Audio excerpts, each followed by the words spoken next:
I turned it off to never. To never. I don't remember which side it goes on. My mic always falls on me, so. Is this the first podcast you've ever done? Yes, especially on film. Yes, definitely my first podcast. I would ask if you've watched any of our podcasts, but then it may hurt my feelings. How often do they come out? That answers my question. As personal friends, you haven't watched our podcast. Put it in the group chat. That's true. I could do that. Yeah. I could do that. I feel like, though, like, I hate, like, self-promotion. And so I feel like when I do that, I'm like, the self-plug. Hey, guys, look at me. Yeah. Look at me. We've got a podcast. But that's probably why I haven't done that. Yeah. So. I have wanted to just like stop by one of the youth events, but I feel like I would be way too old to do that. Not true. Not true. Such a common feeling from people. Yeah. Right? But yeah, it's common. You're not the only one that feels that way. And one of the things that Chris and I tell everybody that says that, it's like, look, kids don't care about your age. They care about your relevancy in regards to like their life. Mm-hmm. So they just want to know that you care, right? And they want to know that you're authentic. Yeah. Just be authentically you. When older people feel like they have to make themselves be something that they're not just to gain their, interest or whatever, it's like, no. Yeah. They'll smell that from a mile away. Yeah. So Makes sense. Similar to counseling, right? I don't know, but we're going to figure that out in this episode.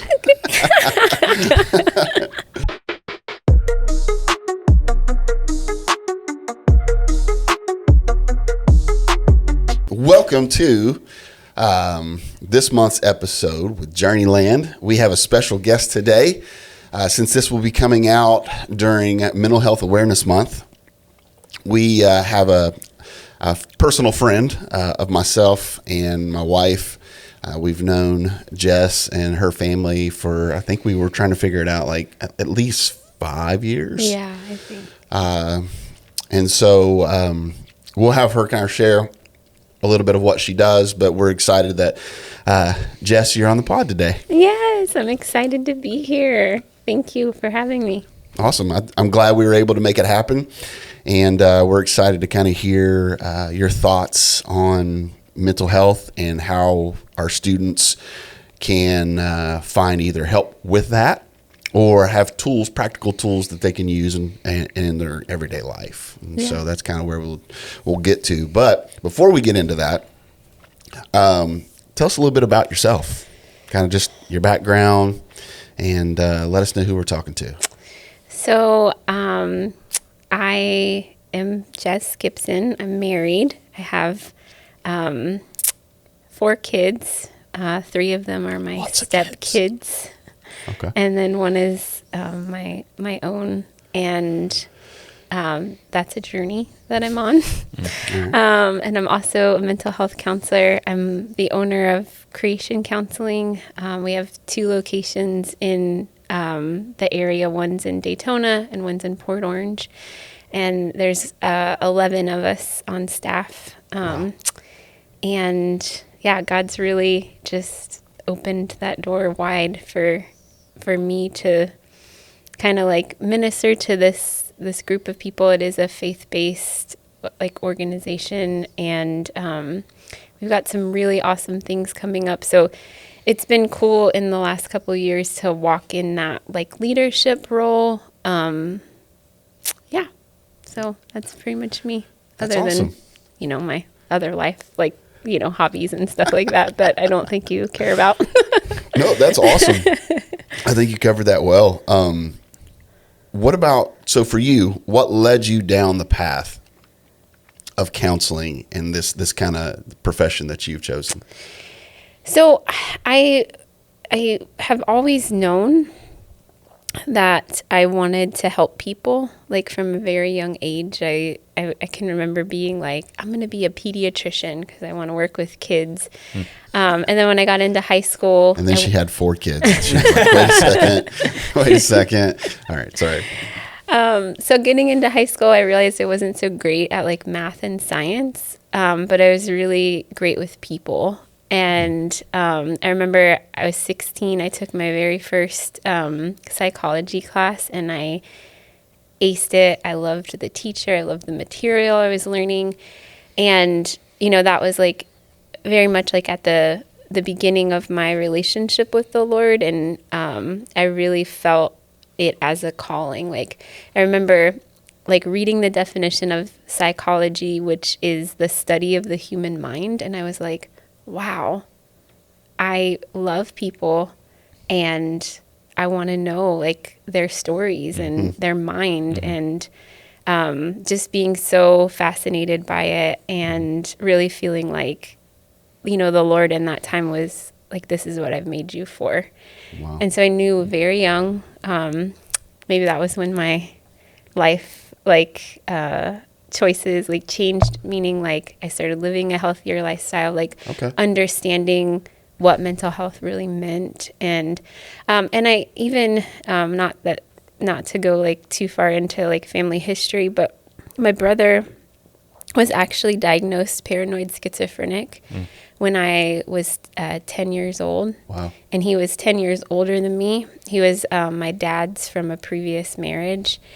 And I can remember just like listening to him and not having a judgment, like where my parents would be like, Stephen, what you're saying is crazy. Like, and I would just listen. I was like fascinated by like his inner world, and never like really questioned, I didn't know what any of it meant at the time, but I think that's also like a driving factor, is that like I could help people that nobody else would want to, maybe. Wow. That's really cool. Yeah. That's super cool. Yeah. I think it's interesting that, we're around the same age. And when I was young, you didn't hear the term mental health, or you didn't hear like terms or people talking about counseling or going to counseling, unless, certain circles probably did, but my circles did not. It was just kind of like, oh, well, you're just overreacting, move on, stop, don't worry about it. It'll all be okay. And so I just think it's interesting that even at a young age that you were drawn to something like that. Yeah. Which is super cool. Yeah. I also thought it was pretty cool. One thing that stood out when you're speaking is that you said when you were in high school, you kind of felt like called to be in counseling of some sort. And, usually we associate the word calling in terms of like ministry, like church ministry, and like you're not necessarily associated with the church with what you do. And so I think that's really cool, because like you can still be called to do stuff outside of just within the church, Yeah, So absolutely. I think that's super important for students to know.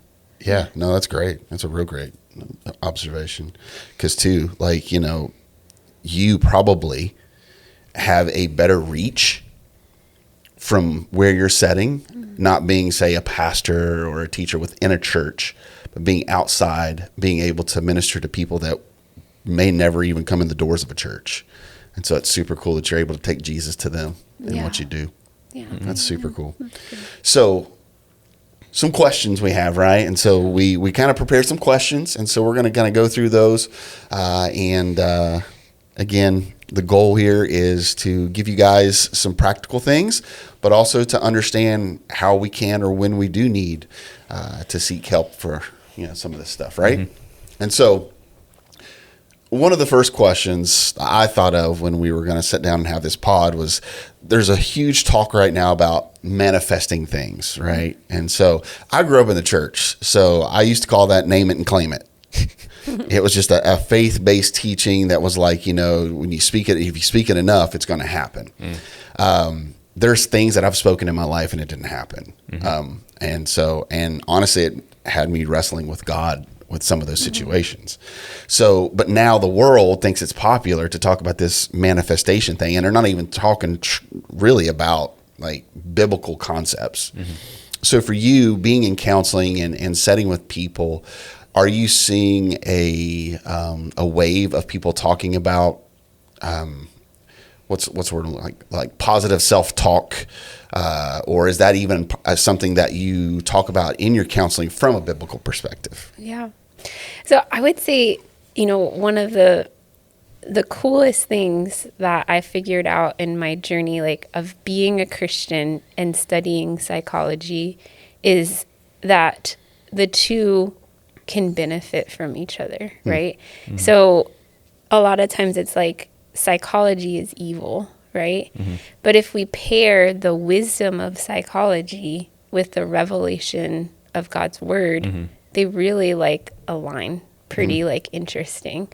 So self-talk, you know, is definitely something that I talk about in counseling because, you know, specifically, you know, I can off the top of my head recite a few things. Like David was somebody that, you know, he spoke to his soul, right? Like, why are you so downcast? Like, believe in God.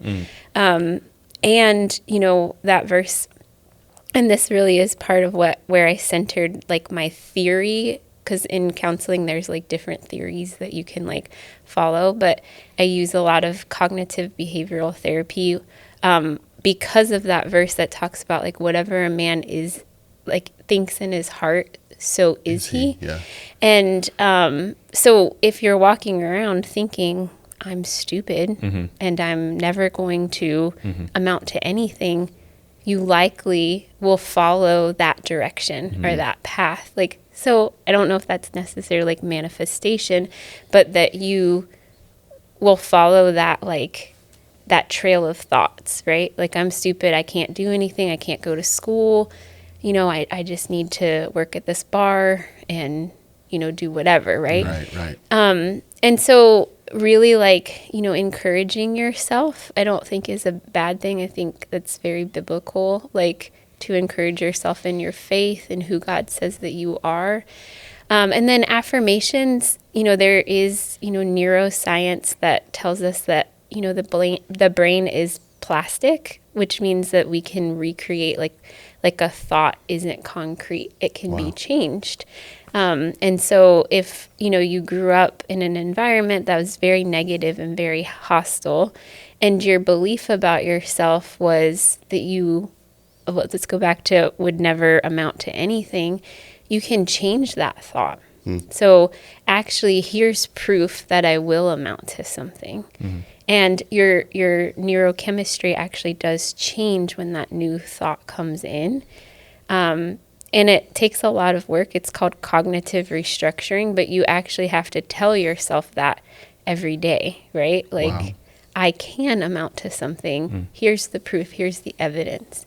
And so I don't necessarily like know about manifestation. And if somebody was to come into my counseling, I would just be like, okay, you know, like, but I mean, I think also one thing that I often use like as a principle in my own life, and I try to teach clients like when they're stuck in certain patterns or whatever, is that your brain will do what you tell it to. So if you tell it to lay in bed, like you don't want to get out of bed in the morning, it's going to do everything to make you not get out of bed. But if you tell it like, I want to work out, I want to read my Bible today, I want to change somebody's life, it's going to remind you throughout the day to do those things. So, question. Is there a particular amount of times you have to tell yourself these things before it happens? Or is it like a period of time? So I definitely believe that, you know, kind of like habits, forming new habits and stuff like that, there's something in that, you know, like Dr. Caroline Leaf, she's a Christian. She says that, you know, it takes 21 days to form a new habit. And so I think that's part of it, but I think it's also kind of like being able to change your thought, right? So like if you want to work out that day, maybe putting a note on your phone that says like, I want to work out today. And then that's the first thing you read when you wake up in the morning. And then your brain's going to like remind you all day long to go try to work out. Like, I don't know if you guys have ever experienced that. Like, like here's my to-do list. And then your brain's kind of like, hey, remember, like you're supposed to vacuum or like, and even though, you know, like you, It's funny. My brain conveniently forgets that one. no vacuuming. Do the laundry. I don't remember that. But yeah, that's That's super cool. I have the lady that you referred, Leaf is her last name. I think we have a book that Renee had bought, my wife had bought, and she had read it. This was really interesting, like you were saying, how I think it's funny how we hear the world a lot of times saying these things and even seeing results sometimes, through their positive self-talk and things like that. But really, when you look at the Bible, it's a biblical concept. Because if we're speaking the promises of God, and we're always speaking, we're always speaking negative about ourselves, about our worth, about our value. But we see the truth of God's word that says that we are valued, that he has plans for us. They are for good. They are for success. And if we were to focus on those things, then that self-talk, not only is it rewiring our mind, but it's a biblical concept and a promise that God has placed in us, right? Yeah. I think that's super cool. Yeah. God made the brain, right? Yeah, Right. for sure. So he gave us the opportunity to think. So, I mean, so much of that. And kind of what you were talking about, a lot of, for me, a lot of my experience with, the positive self-talk type stuff was through baseball, because I played baseball for a really long time. And like, you have to go out on the field and believe that you are better than everyone else, and not like going around telling everyone that you're better than everyone else. But if you're like, I'm not as good as a lot of these other guys, they're going to perform better than you. And so I definitely can see how, if we believe what the Bible tells us, like, we can do great things through it. God has enabled us to do. Yeah, that's good. That's good. So one of the biggest things that we hear in student ministry, and we've asked you guys multiple times, whether that's in one of our services or here, like, what are some of the things that you deal with on a regular basis? And a lot of times we hear stress, anxiety, those types of things. And so what would you suggest, maybe some practical things, just a couple things that a student could do today, start doing today, that could help them in situations or in those moments where they're feeling anxiety or stress? Yeah. So the definition of anxiety is a physiological response to a perceived threat. So your body responds to something it thinks is threatening. Yeah. Right? Learn something new every day. So, back in the, days where maybe we lived among tigers or something like that, if a tiger was running at you, right? Like, I want to know what day that was. I don't know. There was a day and time and an I mean, I age was where gonna we say ran with caveman tigers. days. I feel like that's pretty baller. yeah. I'm just running with tigers. Yeah. Anyway, sorry. So it would alert your nervous system like you need to either fight, flight, or freeze, right? And I always tell clients, I'll tell them this story, like, okay, let's say you're walking down the hallway and you see a cute boy or girl walking towards you, right? Are you the one that like goes, straight for it, make sure their hair looks good, puts on a smile, right? That would be fight. Like, I'm just going to charge at it. Flight would be you take the other hallway and you go all the way around so that you avoid that person and you don't have to talk to them. Or freeze, you stand there and you're like, oh, what do I say? What do I do? Oh my goodness, they just passed me, right? So that kind of like recognizing which one is your pattern. Are you a fight person? Are you a flight? Or are you a freeze, right? And any of those, the goal is to calm your body, right? So if you're like, all you can think about is, that person's coming towards me first, right? But like, hey, take a deep breath, right? So the very first thing that God did when he created man, right, was breathe the breath of life into Adam, right? And each of our lives, like, we took our first breath, and it's the one thing that we have, no matter where we are, no matter what we're doing, we're breathing, right? And to actually slow down and remember your breath, right? Interesting. So I want both of you to take a deep breath, like just. So how do you feel after doing that? I feel like I just took a deep breath. so relaxed, right? Yes. Like so relaxed. Yes. It's interesting you say that because there was a period in time where I was battling more anxiety and stress in my life than normal. And I heard someone talk about something very similar, like taking a moment to take a breath. And they would say, do 4 counts in, hold for 4 count, and then 4 counts out. Mm-hmm. And I would find myself in situations doing that. And it really did. Like it helped. Yeah. Like not everything was gone, but it helped. Yeah. And that's called square breathing. It's amazing. Like literally your body like resets when you do that. And that's so good. Huh, yeah. That's awesome. Yeah. So it's interesting. Fight, flight, and freeze. I've heard the first two. I've never heard the whole freeze part. Yeah. So you get real technical when you go into it, but basically there's the sympathetic nervous system and the parasympathetic nervous system.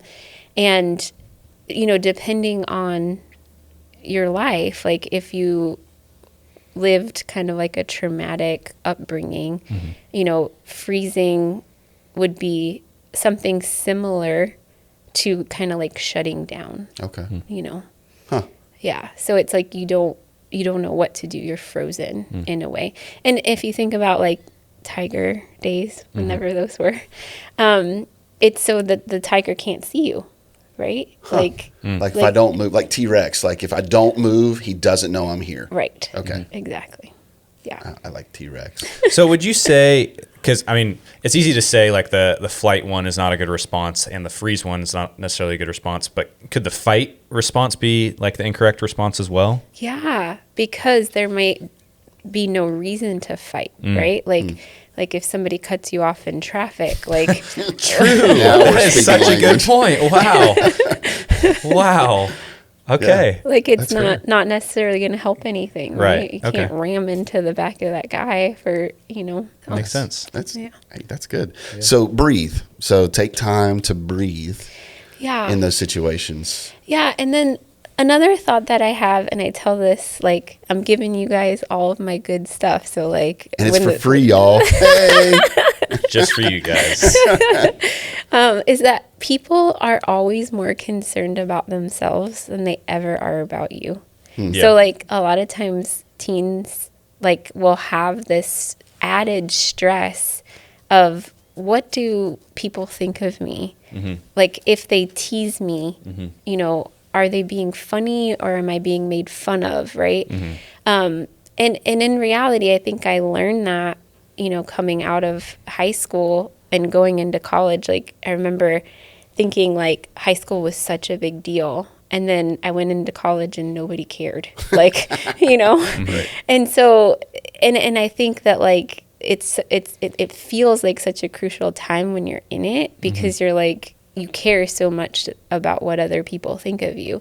But in reality, like, sometimes, and I hope this doesn't break anybody's heart, but you don't talk to those people again and you live your life and, like, things change and, you go to college and you meet new friends.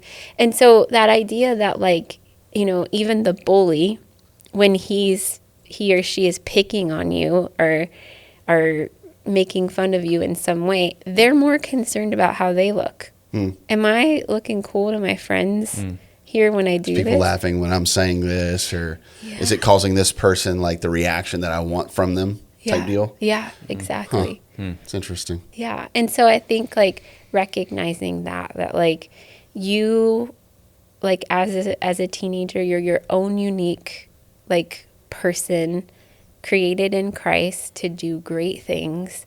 And he has a plan for your life, and you're uniquely set apart from another person that looks similar to you or acts similar to you or whatever. Like, there's only one you. And remember that, like, and that's going to help build confidence. And then another big thing is, like, a thought or a worry is just a thought or a worry. It's not real just because you think it, right? And so anxiety is very much centered around that inner thought life. Yeah. Interesting. Yeah. It's so good. You have any questions, Chris? Yeah. So what are some of your favorite verses to cite kind of when someone would be going through stress or anxiety or depression? What are some verses that you go back to in the Bible? Well, definitely, like, he will keep in perfect peace those whose minds are set on him. Because, again, we're coming back to that thought life, right? If I'm thinking and I'm so consumed by what others think of me, or even the million tasks that I have to do, or the homework assignment that I don't want to do, but when your mind is like set on him, then he brings that perfect peace, you know? And it's really interesting, like, stress is something that I'm always dealing with, like, and so I was challenged to do kind of like a word search type of thing through the Bible, of like every time it talks about stress or anxiety in the Bible. And my revelation that I got from doing that was every single time it pointed back to Jesus or to the Lord or to God in some way, like bring those things to me. And I'll handle them for you. Like, cast your cares upon me, right? Because I care for you, right? Come to me, all who are weary and heavy burdened, and I will give you rest. Interesting. So, like, when we go to the Lord, he brings that peace that we need. Yeah, that's really good. Wow. So when those moments come, when that's talking about that in the Bible, it's always pointing back to Jesus. Yeah. But I think it's just, you're in a unique situation because you are able to utilize these biblical truths to really help people manage life. And I just think that's super cool because I think a lot of times, like, we just feel like, well, it's just we have to deal with this. Yeah. Like, this is just kind of the way it is. My home life is XYZ, you know, mom and dad split, or, you know, everybody's like yelling at each other. But there's these practical things that you're talking to us about that are found in the Bible. And so when Chris and I, when we're teaching or when we're talking to a student one-on-one, and we give them what I feel like they probably look at as like this default answer of like how's your prayer life? And are you reading the Bible? And they kind of look at it like, yeah. Like, are you though? Yeah. Because these things that you're talking about is found in Scripture. And so that's why, you know, we're not just saying it because it's the default answer. We're saying it because it truly brings forth life. Yeah. So, what advice would you give, like, friends or parents who are trying to support their teen, somebody that's like struggling with mental health? Like, what are some things that a friend or a parent could do to help? Obviously, give you a call, right? Yeah. But say at home, just trying to help. So I think, you know, like, as a parent myself, and, you know, as, you know, somebody who has teenagers, like, in the home, the biggest thing that I think is to try your hardest to listen, even though you may not agree with what your teen is saying. Because I think so often, you know, as parents, like, we've already lived through that part of our life and we've come out on the other end of it. And so we feel like we have all this wisdom and this, like, understanding. But studies show that, like, empathy is the best way to, like, breed connection, or, you know, that type of thing. So, like, empathy is feeling with the other person. So even if you're, like, so detached from your teen years, you know, trying to empathize, putting yourself in that person's shoes, to try to, like, understand where they're coming from, even if it doesn't make sense to you, or it doesn't line up with your faith or your biblical beliefs. Like, it really is just trying to connect with that person, because their brains are not fully developed yet. And we get so worked up in this idea that, like, you know, a lot of times, like, we have to be right, or this is the way, but they're finding their footing and their way. And then I would say to teens, like, your parents aren't your enemy, you know? Let's go. You'll know this one day, Chris. One day. Yeah. So Chris he's freshly married. Oh, And so okay. how long's it been? It's almost, it would be May when this comes out, so it'll be 8 months. Wow. Wow. Yes. So almost, I mean, you'll be celebrating your anniversary in August, right? Yep. Yay, congratulations. Thank you. Do you So, like yeah. married life? Oh, I love it. It's awesome. Yes. Yes. He had to say that. I'm just teasing. Yes. He says it, and I believe it. I think something you said there I thought was really good, and you know, we try to apply this in what we do on a regular basis is listen before we speak, you know, because there's a lot of times where you want to correct something real quick, like from past experience, whatever it is, or they're just flat out wrong. The student's wrong. They're like, their attitude's terrible, and you just want to like stop it. Yeah. But to take a second and just to listen, and how much that says to them, this person actually cares about me. We were at a youth leader conference, and one of the speakers actually shared something very similar to what you were saying. Like, she was saying, think back Yeah. to when you were young. Yeah. Right. And what that does is it helps you as a parent or an adult get back into the mindset of like, well, wait a second, when I was their age, like there's no chance I would have known this or I would have acted this certain way. Like I probably would have acted the same way. But it gives us an opportunity to, again, to step back into their shoes and show empathy from the way that they're acting. Yeah, for sure. How long did you say you've been a counselor for now? It's 10 years. 10 years? Yeah. So we're 2026. Yeah. So how would you say, since you've started, kind of like counseling has changed since you've started? Because I mean, so 2016 was about when I was a sophomore in high school.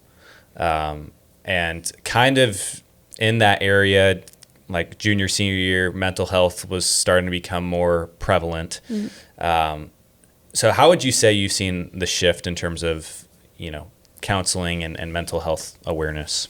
Well, I think in that time, a lot has changed with social media. Yeah, for sure. So now I find that kids or teens will come in and it's like they already have a diagnosis for themselves. Google. And they're trying to like give you this list of symptoms. And I'm kind of like, well, tell me about Interesting. like your parents. Like, what is your relationship like with them? Yeah. You know, stuff like that where Yeah. it's like, well, you know, I think I'm borderline. And I'm like, you're borderline, huh? And that's a very big diagnosis. And you can't diagnose it until you're over the age of 18. So, Oh, wow. you know, so I'm just kind of like, oh, tell me more about that. Like, tell me like what, and then I can like try to figure out why they think that about themselves, you know? So I would say like when I first started, there wasn't as much of that where, and then now you have like people on, you know, TikTok and Instagram that are giving these 30-second reels that, you know, people will connect with, and they're showing you like in session, like, this is me, this is who I am. And I'm like, okay, well, you relate with that. Well, let's pick that apart, you know? Yeah. Whereas I don't think I saw that more in the beginning, where it was just kind of like, you know, people, like it wasn't as extreme, you know? Gotcha. But other than that, like, I don't know that I've been doing it that long to see like real huge themes other than self-diagnosing type of thing, you know. That leads me to a question. I think this will probably be our last question, unless you got something else. But social media, just the idea of a teenager having a device. What are your thoughts on the impact that is having on their mental health? I'm not very for it. Okay. I don't know that I feel like it disconnects more than it connects. And then I think it gives them a false sense of reality of what true connection really is.